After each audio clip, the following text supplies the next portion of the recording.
संभवे गुरुवे नमः। इस कालखंड के महामानव प्रथम शिव शिष्य साहब श्री हरेंद्रानंद गुरु भैया, ममतामयी दीदी नीलम, उपस्थित सभी गुरु भाई गुरु बहना गुरुवर समेत भैया दीदी समेत अद्रित सत्ता सभी के चरणों में मेरा प्रणाम स्वीकार। मेरा सौभाग्य इस भरवैया ग्राम में मन संचालक महोदय से आदेश मिला गुरु का चर्चा करने का। मैं गुरु चर्चा लेकर अपने गुरु के चरणों में समर्पित हूं।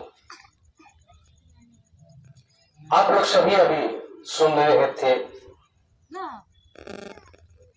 चर्चा के द्वारा भजन के द्वारा आपको समझाने का प्रयास सभी गुरु भाई गुरु बहना कर रहे थे कि शिव का शिष्य बने, शिव को अपना गुरु बनाए।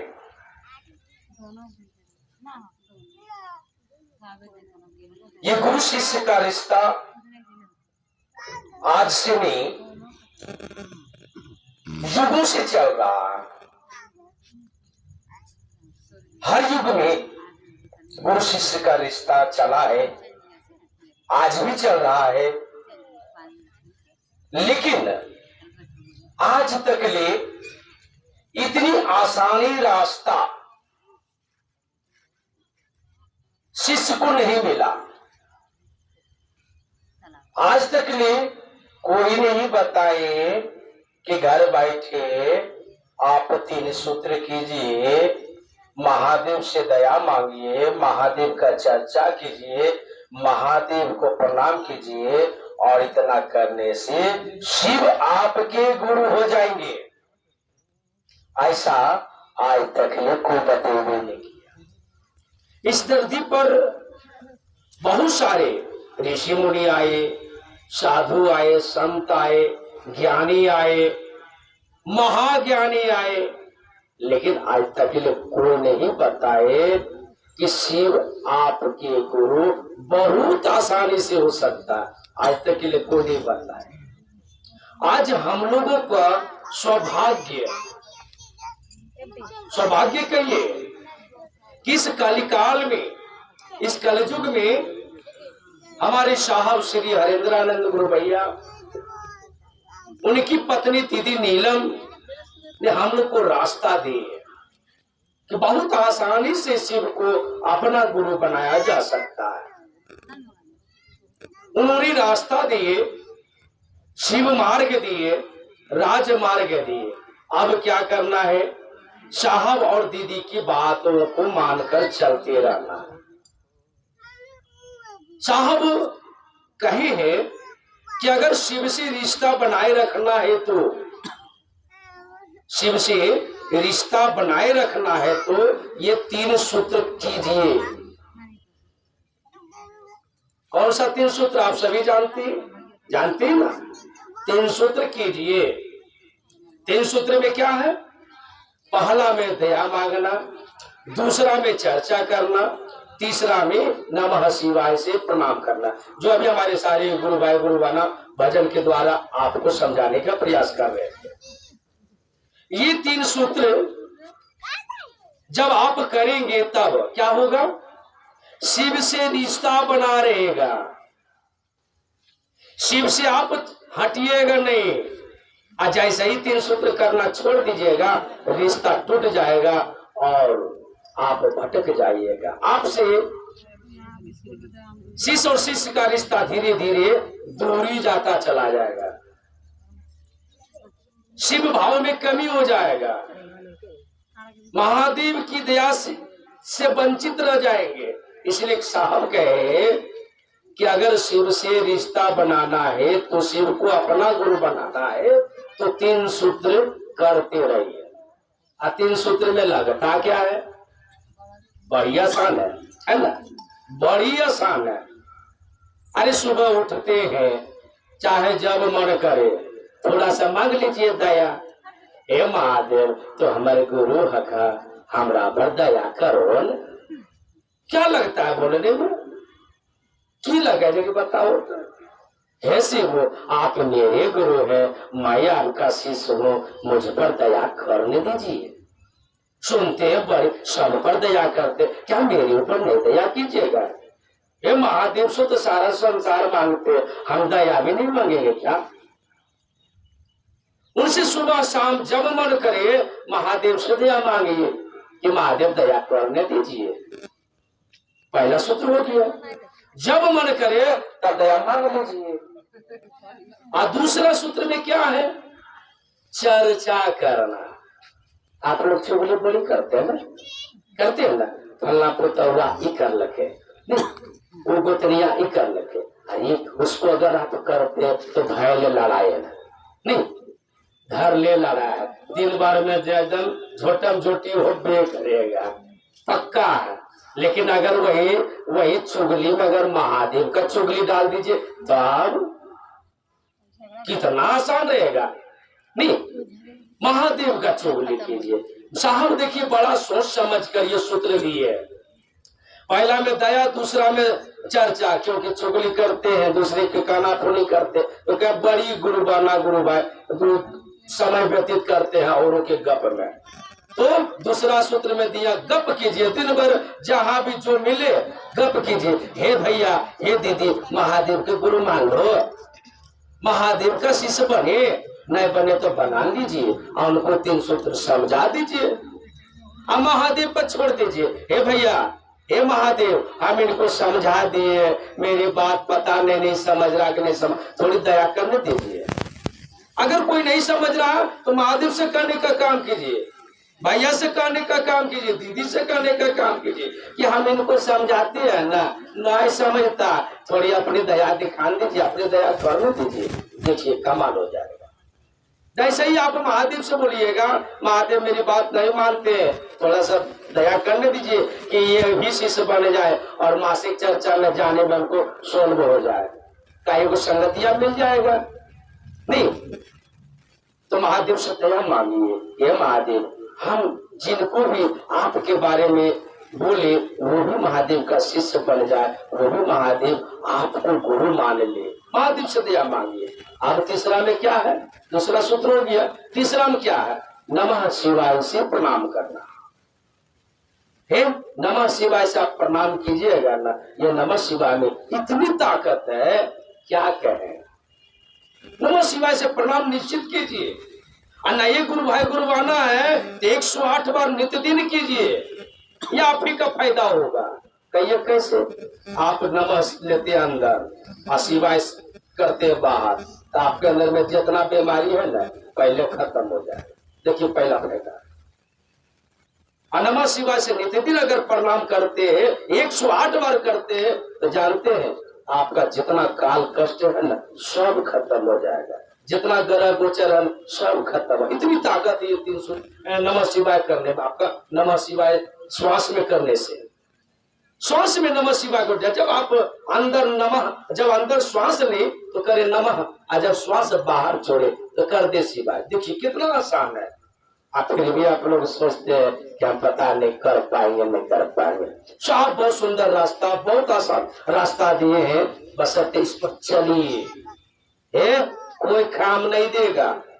इस संसार में अकेले आए हैं, अकेला ही जाएंगे, कोई आपका साथ देने वाला नहीं है। आप ही का ज्ञान, आप ही का बुद्धि आपके साथ देंगे। इसलिए कहना चाहते हैं कि शिव को अगर गुरु मानिए, शिष्य बने, बस 3 सूत्र करते रहिए, आपका जीवन में सुंदर ही सुंदर हो जाएगा, आपका जीवन में रंग आ जाएगा, आपका जीवन शिवमय हो जाएगा। करके देखिए ना, साहब बहुत सुंदर रास्ता दिए, बशर्ते आप चलिएगा तब ना। और ये भी कहते हैं, ऐसा नहीं समझिए कि 3 सूत्र करने से महादेव का शिष्य हो जाइएगा, महादेव आपके गुरु हो जाएंगे, ये नहीं कहते। ये 3 सूत्र क्या करता है? शिष्य और गुरु, गुरु और शिष्य का रिश्ता में मजबूती लाता है। आप भूलिए नहीं, समझे ना। अगर 3 सूत्र नहीं देते, नाम घोषणा करवा लेते, एक बाद पता नहीं दया मांगते कि नहीं मांगते, चर्चा करते कि नहीं करते, उनके बारे में बात करते कि नहीं करते, उनको प्रणाम करते कि नहीं करते। साहब को हर जगह पर ये 3 सूत्र मिला और उन्होंने बताने का काम किया। वो सब जानते थे, महादेव से गप करने वाले वो शिष्य थे, महादेव उनसे गप करते थे, महादेव से वो गप करते थे। तो आप शिष्य बने हैं तो ये 3 सूत्र करते रहिए, महादेव को गुरु मानकर, उनका शिष्य बनकर आप बने आप अपने पूरे परिवार में बताने का काम कीजिए। नहीं हो पाए बाहर में, गांव में, मोहल्ले में, दूर दराज नहीं जा पाए, अपने परिवार में कम से कम ये 3 सूत्र का प्रसाद बांटिए। अच्छा, एक परिवार में एक मनुष्य, स्त्री हो या पुरुष हो, उनको कितना रिश्ता होता है। अगर अपना रिश्ता में ये बांटना शुरू कर देते, धरती पर एक एक व्यक्ति शिव का शिष्य हो जाए, और सच में साहब और दीदी का सपना साकार हो जाएगा। अपने परिवार में बांटिए ना, जितना आप दूसरे को बताइएगा उतना ज्ञान आपके अंदर में जगेगा। क्यों? क्योंकि जितना आप दूसरे को समझाते, दूसरे को समझाते समझाते आपका खुद मन समझता है, समझे। दूसरे को बताते बताते आपका खुद मन समझता है, आपके अंदर में ज्ञान जगता है। दूसरे को बताइए। 3 सूत्र बड़ा कमाल का है, करके तो देखिए, इस संसार में कोई किसी का नहीं है। चलिए थोड़ा सा वो तीसरा आप सुन लीजिए।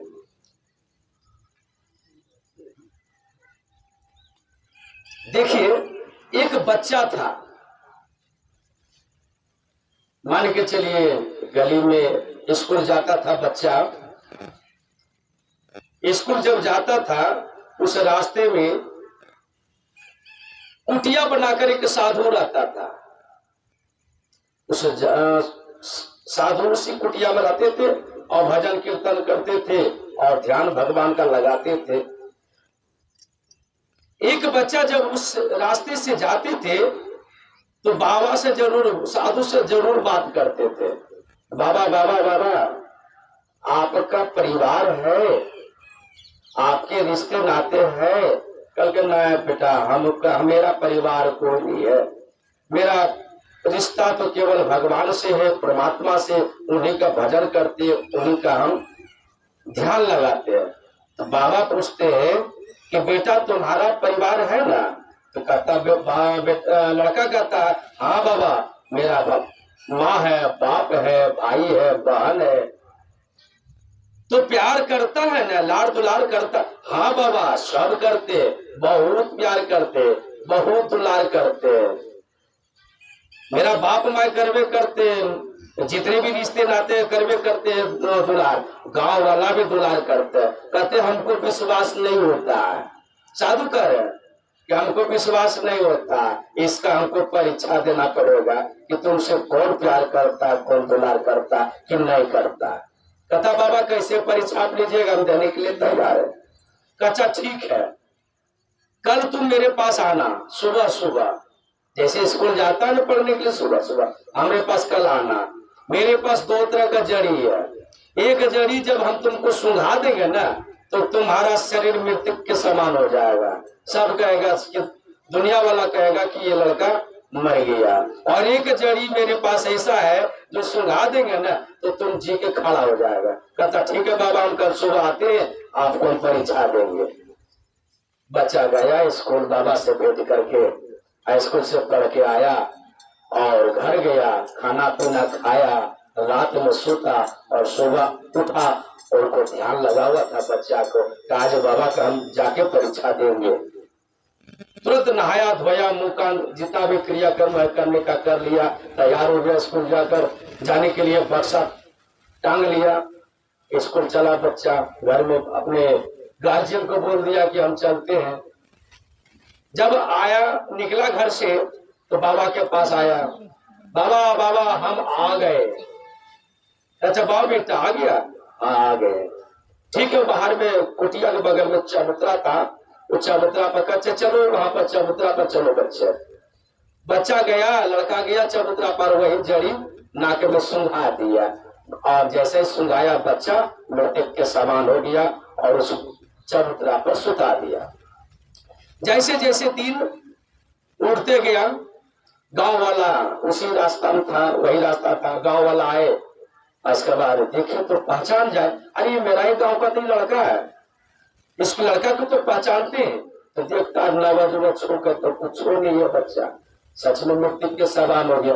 बगल में बाबा का कुटिया है, गांव वाला जाकर पूछता है, बाबा बाबा ये बच्चे को क्या हो गया? कहता क्या पता नहीं बेटा, हम तो यहाँ पर ध्यान लगाए हुए हैं, परमात्मा का हर भजन कीर्तन कर रहे हैं, पता नहीं क्या होगा नहीं होगा। वहां से बाबा के पास से बात करके गाँव वाला और गया, उसका बाप माँ को जाकर सूचना दिया कि तुम्हारा बेटा तो देखते हैं वहां पर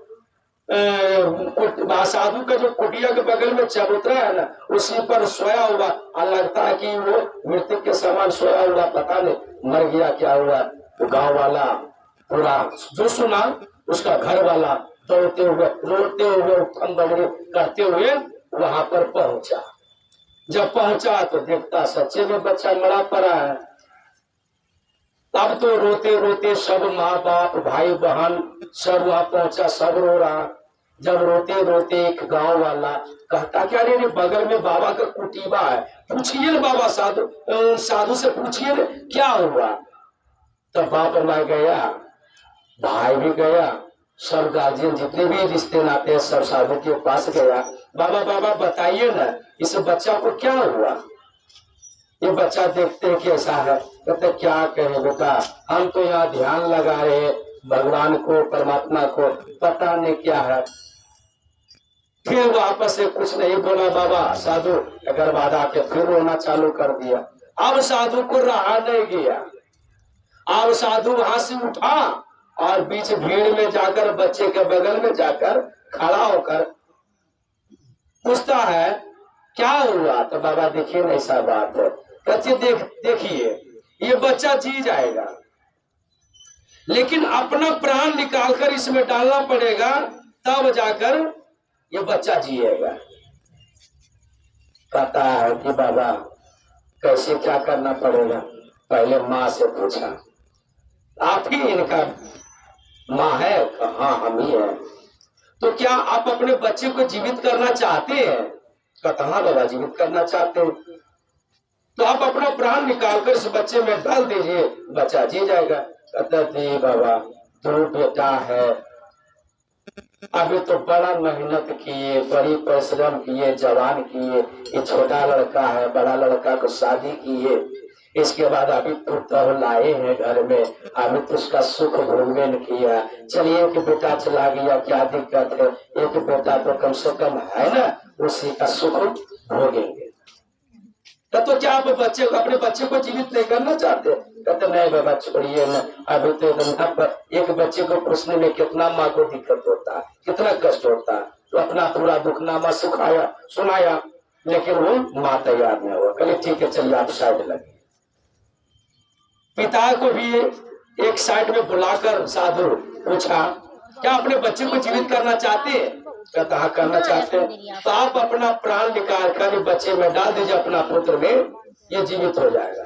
वो भी कहता है कि बाबा बड़ा कष्ट किए, धन दौलत कमाए, बच्चे को पोसे पाले, लेकिन अब सुख भोगने का समय आया। कहते बाबा अपना प्राण निकाल कर दे दीजिए। चलिए बाबा एक बेटा चला गया क्या दिक्कत, दूसरा बेटा है ना, उसी को हम सुख भोगेंगे। बाप भी तैयार नहीं हुआ। भाई को बुलाया, भाई को भी एक साइड ले जाकर, सबको एक साइड में ले जाकर पूछ रहा, सबके सामने नहीं, एक साइड में ले जाकर आप ही लड़के का भाई? हाँ बाबा हम ही है। तो क्या अपने भाई को जीवित करना चाहते हैं? कहता हाँ। तो आप अपना प्राण निकाल अपने छोटे भाई में डाल दीजिए, बच्चा जी जाएगा। क्योंकि वो बाबा क्या बात करते हैं, अरे भाई चला गया क्या दिक्कत, तो धना तो हमारे में होते हैं, उसका भी धन, दो भाई रहेगा तो दो हिस्सेदारी होगा। अब उसका भी तो धन हमारे पास नहीं आएगा। चलिए ना बाबा जाने दीजिए, चला गया। वो भी पहले चलिए आप इस साइड ले लीजिए। भाई भी तैयार नहीं हुआ। अब भौजाई का नंबर था, भौजाई को बुलाया, आप ही लड़का का भौजाई है, आप ही का देवरी है? कहता हाँ। तो आप अपने देवर को जीवित करना चाहते हैं? कहता हाँ करना। तो आप अपना प्राण निकाल कर देवर में डाल दीजिए, आपका देवर उठ के जी जाएगा। कहते हैं दो बाबा, इसका बाप तो होबे नहीं किया, इसका माँ जो जन्म दिया वो तो अपना प्राण देवे नहीं किया, वो इनका पिता तैयार हुआ। हम तो दूसरे कुल के आए हैं यहाँ सुख भोगने के लिए, हमारा क्या मतलब है? अब हमारे पति बोले ना कि 2 हिस्सा होता है, 1 हिस्सा होगा। इसमें कोई तैयार नहीं होगा। गांव वाला को भी बुलाया, उसको भी पूछा, गांव वाला भी तैयार नहीं होगा। और बच्चा सारा सुन रहा था, मृतिक के समान शरीर था, कान खुला था, सब सुन रहा था। अब बाबा देखा अब कोई उपाय नहीं है। अब क्या किया, वही अपना थैली से एगो जड़ी निकाला और नाक में सटा दिया, बच्चा उठकर तैयार। जैसे ही बच्चा उठा और बाबा आगे बढ़ गया, बच्चा उठा और जाकर बाबा आगे बढ़ते हुए जा रहा था, बाबा के चरण में जाकर चरण पकड़ लिया, पैर पकड़ लिया। बाबा अब हमको दुनिया से मतलब नहीं, आप जहाँ जाइएगा हम वहीं जाएंगे। बाबा के साथ वो लड़का भी चल दिया। तो कहने के तात्पर्य, इस संसार में आप आए हैं, कोई किसी का साथ देने वाला नहीं है, केवल आपके गुरु साथ देंगे। इस संसार में सब अपने लिए जीते हैं। आप क्या हो रहे हैं, गरीब है, अमीर है, खा रहे हैं, नहीं खा रहे हैं, भूखे हैं, कोई देखने वाला नहीं है। लेकिन गुरु अगर शिव को पकड़ते हैं तो गुरु क्या करते हैं, जैसे ही आप महादेव का काम करना चालू कर देंगे, तो रोटी, कपड़ा और मकान, ये तीनों चीज पहले देख रेख करते हैं कि मेरा चेला को दिक्कत ना हो। इसलिए गुरु शिव को अगर अपना माने है कि संसार में तो है ही, रह के भी महादेव को गुरु मानकर उनका शिष्य बनकर साहब और दीदी के बतावे रास्ते पर चले और महादेव का 3 काम करे, आपका जीवन में सुख ही सुख होगा, शिवमय हो जाएगा। और आपके जो आप चाहते हैं कि महादेव की दया से वही होगा। महादेव की चरण में आए तो महादेव को पालेंगे, महादेव का शिष्य बने रहे और साहब की बतावे रास्ते पर 3 सूत्र करते रहे, आपका जीवन सुंदर शिवमय हो जाएगा। चलिए मैं इन्हीं चंद शब्दों के साथ अपनी वाणी को विराम देते हुए उपस्थित सभी गुरु भाई, गुरु बहना, गुरुवर समेत भैया दीदी समेत अदिल दादी सत्ता सभी के चरणों में मेरा प्रणाम स्वीकार।